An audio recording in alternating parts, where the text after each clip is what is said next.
Assalamualaikum warahmatullahi wabarakatuh.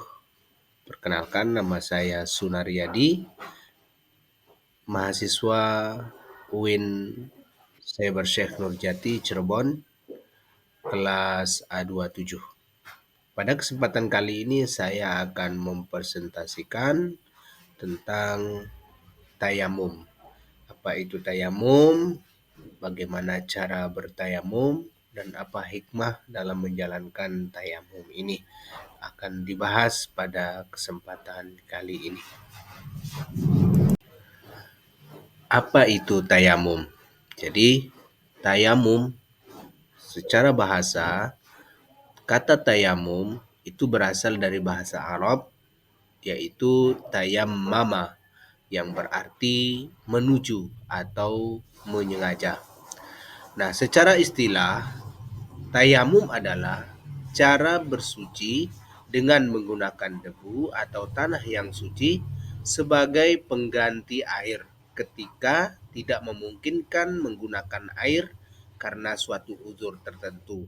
Misalnya anggota tubuh kita dalam keadaan sakit dan tidak boleh terkena air, sehingga hal ini dapat menggunakan atau dapat melakukan tayamum. Jadi, tayamum merupakan bentuk keringanan atau rukhsah dari Allah Subhanahu wa taala bagi umat Islam agar tetap dapat beribadah meskipun dalam keadaan sulit.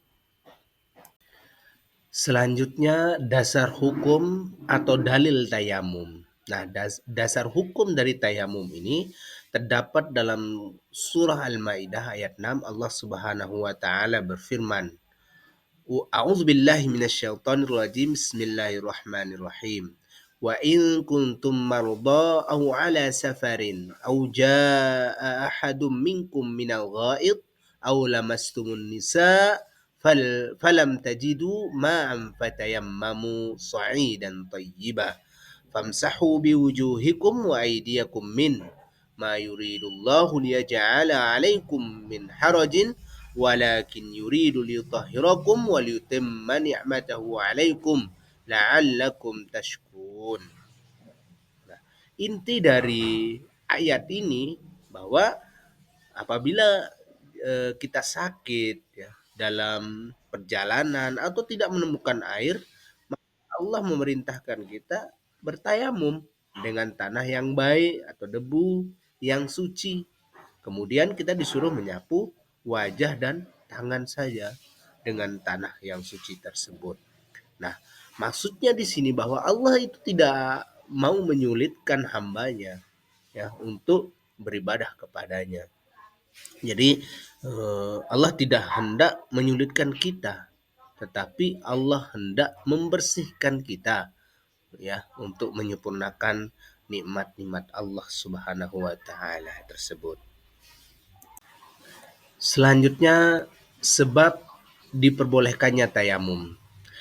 Jadi tayamum boleh dilakukan karena beberapa sebab, yaitu yang pertama, tidak ada air sama sekali di sekitar tempat tinggal atau perjalanan ya. Kemudian yang kedua, ada air tetapi tidak cukup untuk bersuci ya. Kemudian yang ketiga, tidak dapat menggunakan air karena sakit atau luka. Misalnya di wajah kita ada bekas luka, maka tidak boleh terkena air kata dokter. Maka ini boleh kita menggunakan tayamum. Kemudian cuaca sangat dingin. Nah, dan tidak memungkinkan untuk menggunakan air, sangat dingin cuacanya, maka ini juga diperbolehkan untuk tayamum. Kemudian ada air yang air yang ada dibutuhkan untuk keperluan lain yang lebih penting. Nanti kalau dipakai wudhu misalnya, maka kita tidak dapat minum. Ini rukhsah, kemudian bisa dapat diperbolehkan untuk tayamum. Selanjutnya yaitu syarat tayamum. Syarat sah tayamum. Yang pertama, syaratnya adalah telah masuk waktu sholat. Begitu waktu sholat, kita tidak menemukan air, maka di sini kita boleh bertayamum. Kemudian yang kedua, sudah berusaha mencari air namun tidak ditemukan. Kesana kemari nyari air tidak ditemukan, maka ini pun sah dilakukannya tayamum. Kemudian yang ketiga, menggunakan debu atau tanah yang suci, ya, sa'i dan thayyibah.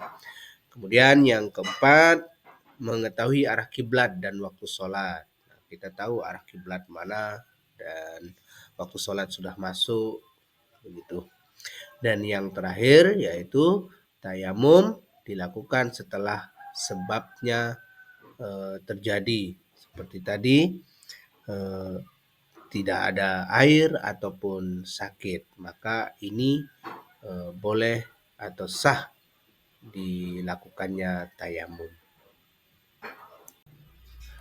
Kemudian rukun tayamum atau arkanut tayamum. Yang pertama yaitu niat. Nah, kita dalam hati berniat untuk menghilangkan hadas kecil atau besar. Adapun lafaz niatnya, nawaitu tayammuma li istibahatis salati fardhan lillahi ta'ala.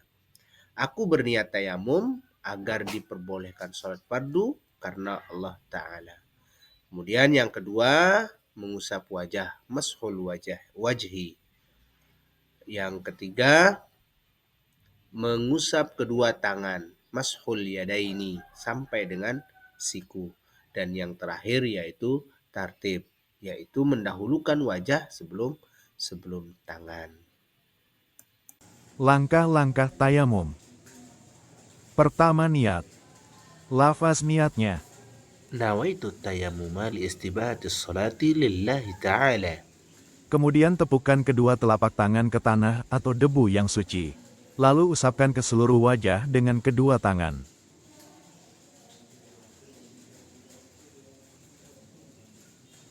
Tepukkan kembali kedua tangan ke tanah.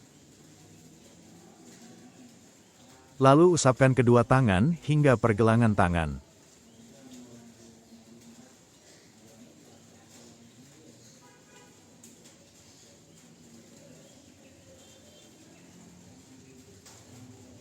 Dan selesai.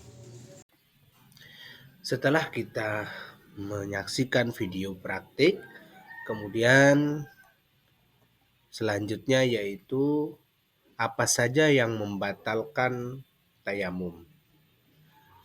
Nah, yang membatalkan tayamum yang pertama yaitu segala sesuatu yang membatalkan wudhu. Apapun yang membatalkan wudhu berlaku juga kepada tayamum. Kemudian yang kedua, menemukan air sebelum waktu sesudah sholat jika masih sempat berwudhu. Ternyata ketika waktu sholat zuhur masih ada, kita dapat air, kita menemukan air, maka kita pun batal tayamum tersebut, maka kita harus berwudhu. Yang ketiga yaitu hilangnya sebab tayamum, misalnya air sudah tersedia atau sembuh dari sakit. Nah, yang terakhir yaitu apa sih hikmah tayamum? Nah, hikmah tayamum yaitu satu, ini tentu menunjukkan kasih sayang Allah yang memberikan kemudahan kita dalam beribadah. Kemudian yang kedua, dengan tayamum ini melatih ketaatan dan kepatuhan kepada syariat Islam. Dalam kondisi apapun kita dapat beribadah kepada Allah Subhanahu wa taala. Tentunya ini akan melatih ketaatan dan kepatuhan kita kepada syariat Islam. Kemudian yang ketiga, menumbuhkan rasa syukur dan nikmat air dan kesehatan. Dan yang keempat, hikmahnya yaitu bagaimana mengajarkan kebersihan dan kesucian jiwa. Dan yang terakhir yaitu ini membentuk karakter sabar dan tanggung jawab dalam beribadah.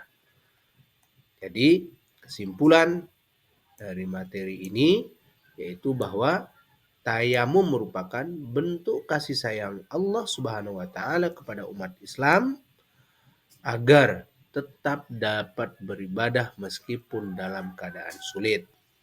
Nah, dengan tayamum seorang tetap dianggap suci dan boleh melaksanakan sholat atau ibadah lain yang memerlukan kesucian.